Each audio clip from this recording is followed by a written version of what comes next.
అందరికీ నమస్కారం. Welcome back to our channel make a better life. ఈరోజు చాగంటి గారి ప్రవచనాలలో మాఘమాసంలో ఖచ్చితంగా చేయవలసినవి ఏవో, ఏ పుణ్యక్షేత్రాలు ఖచ్చితంగా దర్శించాలో వారి మాటల్లో వినండి. మీరు చూసి రావచ్చు. అందుకని నేను 4 విషయాలు మీకు మనవి చేస్తాను, వాటిని శ్రద్ధాళువులై గమనించగలమాట.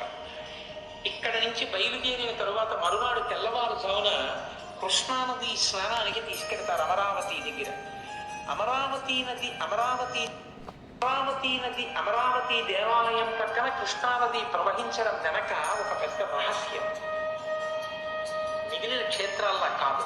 ఎందుచేతనంటే పూర్వం తారకాసురుడనేటటువంటి రాక్షసుడు మెడలో శివలింగాన్ని ధరించి తిరుగుతూ సమస్త లోకాలు భీతిల్లేటట్టుగా చేస్తే, ఆయన్ని చంపడం కోసం పరమశివుని యొక్క కుమారుడైనటువంటి సుబ్రహ్మణ్యుడు సర్వసైన్యాధిపత్యం వహించి తన యొక్క ఆయుధంతో మొట్టమొదట తారకాసురుని మెడలో ఉండేటటువంటి శివలింగాన్ని భేదించాడు. శివలింగం విషయంలో పెద్దలు ఒక మాట చెప్తారు, లింగం అరిగిపోయి ఇంత ముక్కున్నా అదే లింగం.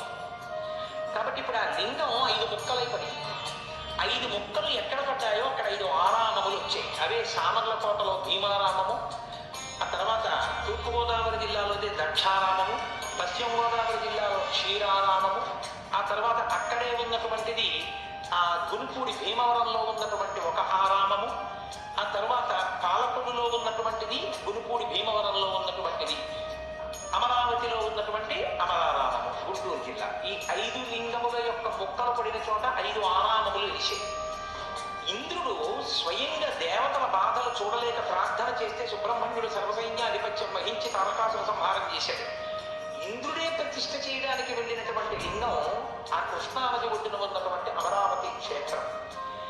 కానీ ఇంద్రుడు ఒక మాట అడిగాడు. అక్కడ శివలింగం పడగానే తెల్లటి స్వరూపంతో పైకి పెరిగిపోయాడు.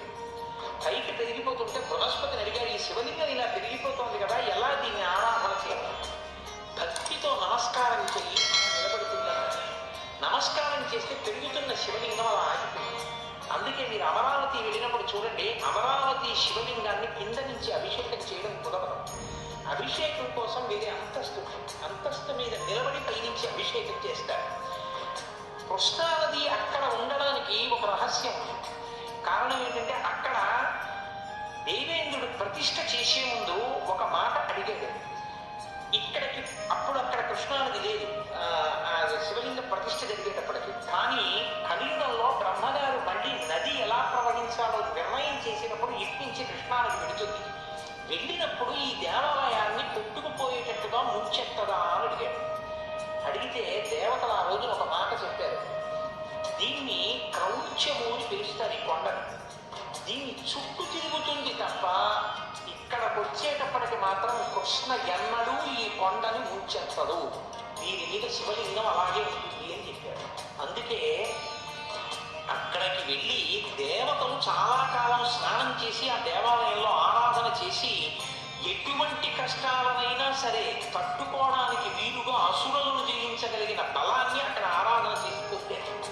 అందుకే అమరావతి క్షేత్రానికి వెళ్ళి దర్శనం చేసిన, కృష్ణానదిలో స్నానం చేసిన ఒక ఫలితం వేస్తారు. కృష్ణానదిలో స్నానం చేసి అమరావతి దేవాలయ ప్రవేశం చేసేటప్పుడు ఒక విషయాన్ని మీరు గమనించాలి.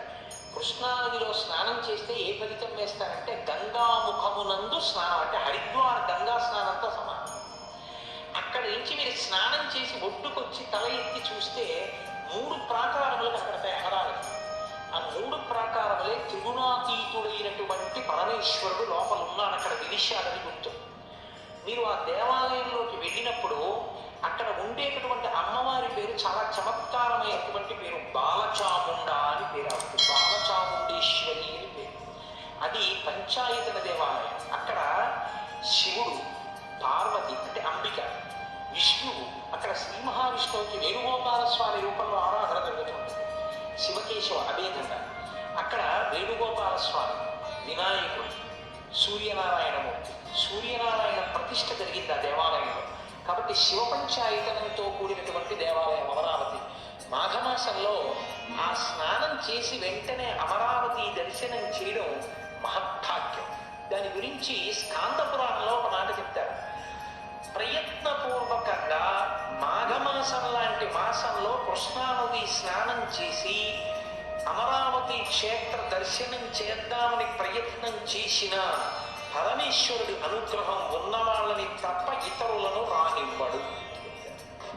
ఎందుకంటే అంత పెద్ద ఫలితం వేయాలి. అందులో మాఘమాసంలో స్నానం, ఉత్తరాయణ పుణ్యకాలం రాగానే చేస్తున్నటువంటి స్నానం.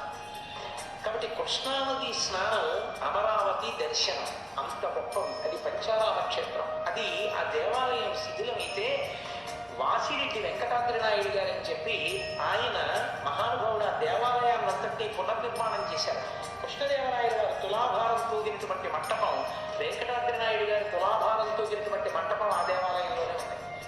మీకు ఆశ్చర్యం ఏమిటో తెలుసా? వెంకటాద్రి నాయుడు గారు మరణించిన తర్వాత అమరావతి దేవాలయంలో నైవేద్యం పెట్టడానికి కావలసినటువంటి సంభావనలు కూడా లేకుండా పోయాయి.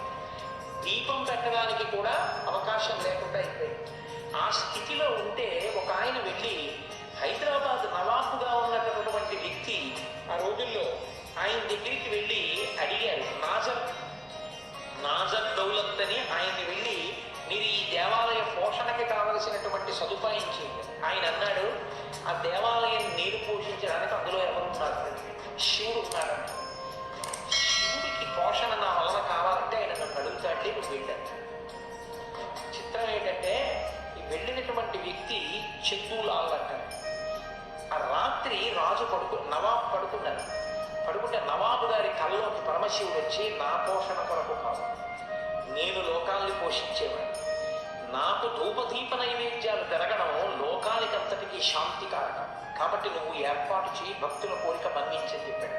ఆయన 450 ఎకరాల పొలం, సుక్షేత్రమైనటువంటి పొలాన్ని, ఈనాముల్ని, కానుకల్ని ఒక నవాబ్ అమరావతి దేవాలయానికి ఇచ్చారు. ఆ తరువాతి కాలంలో ఎందరో మహానుభావులు కానుకలు ఇచ్చారు. అంత గొప్ప దేవాలయం, ఈశ్వరుడు ఉన్నాడు అని 1కి 10 మార్లు నిరూపించినటువంటి క్షేత్రం అమరావతి. అందుకే దాని పేరే అమరావతి. అమరావతి అన్న పేరు దేవతల రాజధాని. ఈ భూలోకంలో అమరావతి అన్న పేరుతో ఉన్న ఏకైక క్షేత్రం గుంటూరు జిల్లాలో ఉన్నటువంటి క్షేత్రం. ఎందుకంటే దేవతలు కూడా ఎవరిని ఆరాధన చేసి బలాన్ని పొందుతారో అటువంటి వాడు అక్కడ ఉన్నాడు అని. అంత గొప్ప క్షేత్రం అమరావతి. ఈ వీడియో మీకు నచ్చినట్లయితే లైక్ చేసి, షేర్ చేసి, సబ్స్క్రైబ్ చేయండి. మరిన్ని అప్డేట్స్ కోసం పక్కనే ఉన్న బెల్ ఐకాన్ ప్రెస్ చేయండి. Thank you for watching.